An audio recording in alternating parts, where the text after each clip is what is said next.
Avis vascular centre మన దేశంలోనే the best varicose vein hospital. Try చేసా మాట్లాడదామని, ఏమని నాకు గిల్టీగా ఉంది. పని అయినా ఇస్తే ఆ పనిలో నా కర్టసీ తీర్చుకోవాలనుకుంటే మళ్ళీ నా మైండ్కే నా కోసం నా బాబా నాకు ఇప్పిస్తున్నాడు మనిషి, పని చేసి తీర్చుకోవాలంటే అప్పుడు నేను వేరే మనిషి కింద లెక్క, ఒక కమర్షియల్ కింద, ఒక గిల్టీ కింద లెక్క. అది గిల్టీ కాదు, అది ఇవ్వాలి, అది రూల్స్ అన్నట్టు అయిపోతుంది అని అనిపిస్తుంది. నాది నా ఇస్తున్నారు, దాంట్లో మళ్ళీ పని చేసి తీర్చుకోవడం ఏంటి? కొన్ని రోజుల వరకు మీకు అసలు ఆయన పంపిస్తున్నట్టుగా కూడా తెలియదంట మీకు? కొద్ది రోజులు తెలియదండి, ఎక్కడి నుంచో అంటే అర్థం చేస్తున్నారా? 2-3 months వరకు ఎక్కడి నుంచి వస్తుందో కూడా తెలియలేదండి. తర్వాత ఎందుకో నాకు అనుమానం వచ్చి అట్లా వెతికి ఫోన్ నెంబర్ కూడా దొరకలే. అప్పుడు పట్టుకున్నా క్యాషియర్ని. అవునమ్మా అన్నారు. అది అంత పెద్దగా చెప్పే విషయం కాదులేండి. డెఫినెట్గా ఎందుకు కాదు, ఒక మంచి విషయాన్ని మంచిదే చెప్పేశాం కదా, మంచిది కదా అని. మంచిది అనేది ఫీల్ అవ్వడం చెప్పేది కాదండి. అది మంచిది కాబట్టి, ధర్మం కాబట్టి వాళ్ళు దాన్ని మర్చిపోయారు. మళ్ళీ ఫోన్ చేసి ఎలా ఉన్నావు అని కూడా అడగల. అది ఫీల్ అవ్వడం. మీకు అర్థమైందా?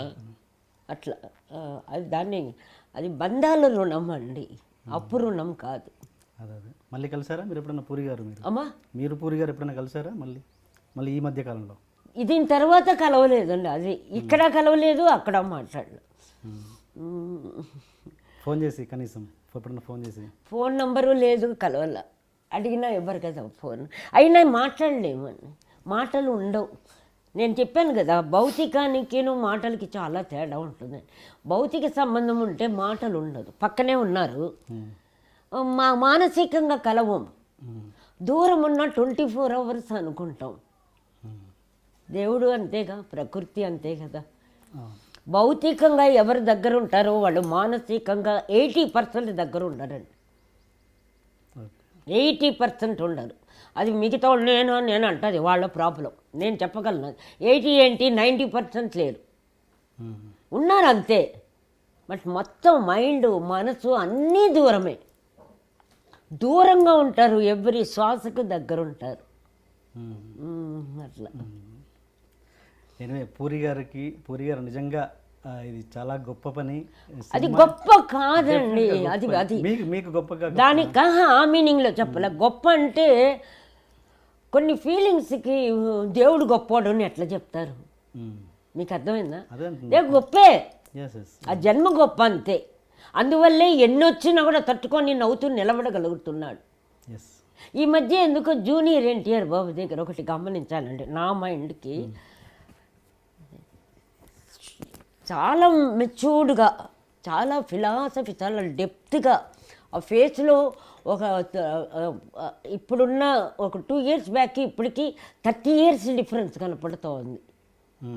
ఎందుకో కలవాలని అనిపించింది నాకు. అట్లుంటే ఇష్టం. ఇప్పుడు నేను కలవాలని ఎవరికి మధ్య చెప్పక్కర్లా, ఆ ప్రకృతి కరెక్ట్గా ఆ ప్లేస్ కల్పిస్తుంది. అది కరెక్ట్గా కల్పిస్తుంది. మధ్యలో ఎవరు ఉండకుండా కలపాలి.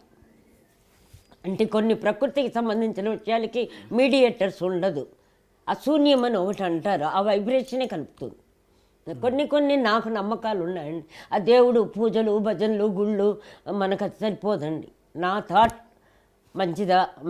నేను అడుగుతా నా థాట్ని. ఏదైనా బ్యాడ్ వస్తే అడిగేస్తా, రమాప్రభ ఏంటి ఏదో తప్పుగా ఆలోచిస్తున్నావంట, వెంటనే రిజల్ట్ వస్తుంది.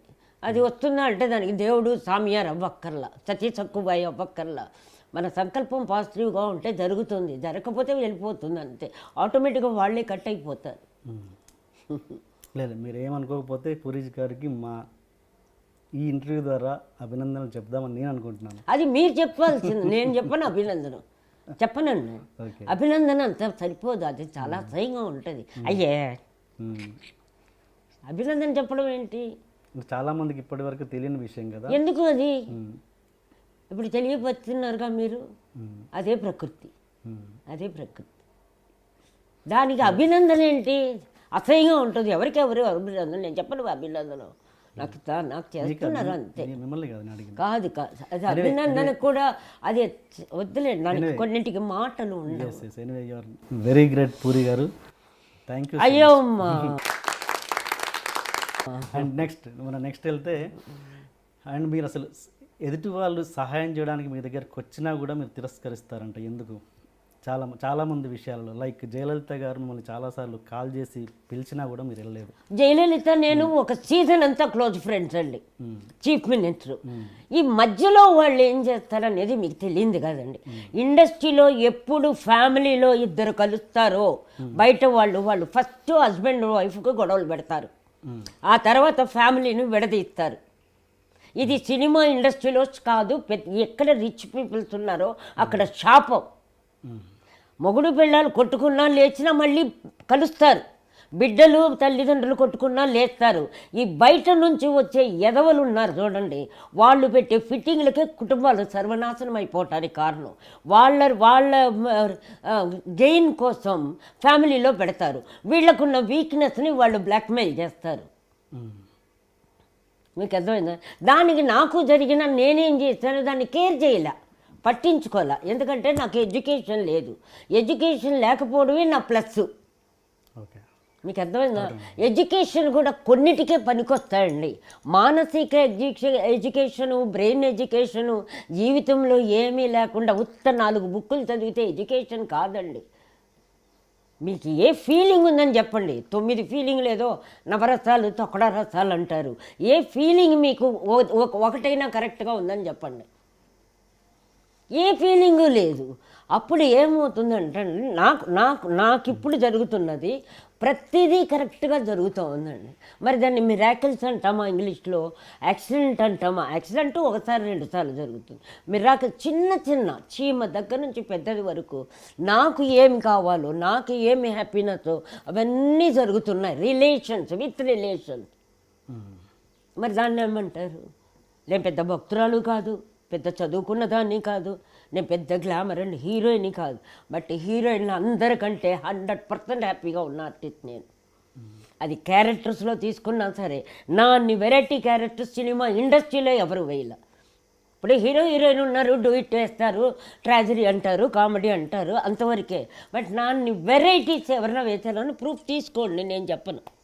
అది లక్ కూడా కాదండి, అది ప్రాప్తం. Luck is different. లక్ అనేది రేస్లో వచ్చినట్టు, ప్యాకెట్లో వచ్చినట్టు. లక్ అనేది సడన్గా వచ్చిపోయేది. ప్రాప్తం అది ప్రాప్తం అనేది వేరండి.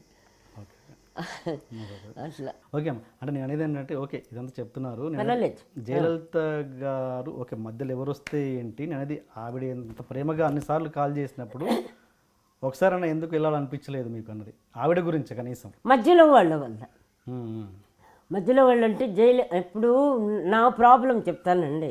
అందరికీ సెంటర్గా ఉన్నా అప్పుడు, నా ఏజ్ కొత్తలో వచ్చినప్పుడు ప్రతి వాళ్ళకి నేనంటే కొంచెం ముద్దు, నేను వేసిన వేషాలు కూడా అలాంటివి. డైరెక్టర్స్, ప్రొడ్యూసర్ అందరికీ నేను ఒకే టైప్ ఆఫ్ ప్రేమగా ఒక పెట్టు. అప్పుడు ఒక్కొక్క వాళ్ళతో ఒక్కొక్క ఇన్సిడెంట్ నాకు ఉండుంటుంది, ఒక్కొక్క సీజన్. అలాగే జయలలితకి నాకు ఒకటి ఉంది. అది మీకు తెలియాల్సిన వాళ్ళకి అవసరం లేదు కదా. తెలిసింది కాబట్టి వాళ్ళు ఒక స్థాయికి వచ్చిన తర్వాత ప్రేమ చూపించే వాళ్ళు ఉన్నారు. పాత స్థాయి తెలిస్తే బాగోదని అవాయిడ్ చేసిన వాళ్ళు ఉన్నారు. కానీ జయలలిత మాత్రం ఎప్పుడూ నా గురించి అడుగుతూనే ఉంటుంది అందరితో. ఈ మధ్యలో వాళ్ళు ఏం చేస్తున్నారు, తక్కువగా పరిచయం ఉన్నవాళ్ళు కూడా ఎక్కువగా పరిచయం ఉన్నట్టు చెప్పేటప్పుడు నాకు కొంచెం ఈగో వచ్చేసేది.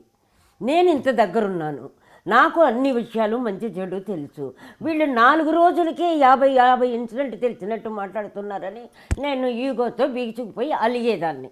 నాకు అలుగుడు కొంచెం ఎక్కువ, ముందు నుంచేండి అలుగుడు బాగా ఎక్కువ, పొసెసివ్నెస్ ఎక్కువ. అది నాకు తెలీదు, ఈగోనా అహంకారమా తెలీదు. ఆ ఇష్టం వల్ల వచ్చిన జలస్ అయి ఉండొచ్చు.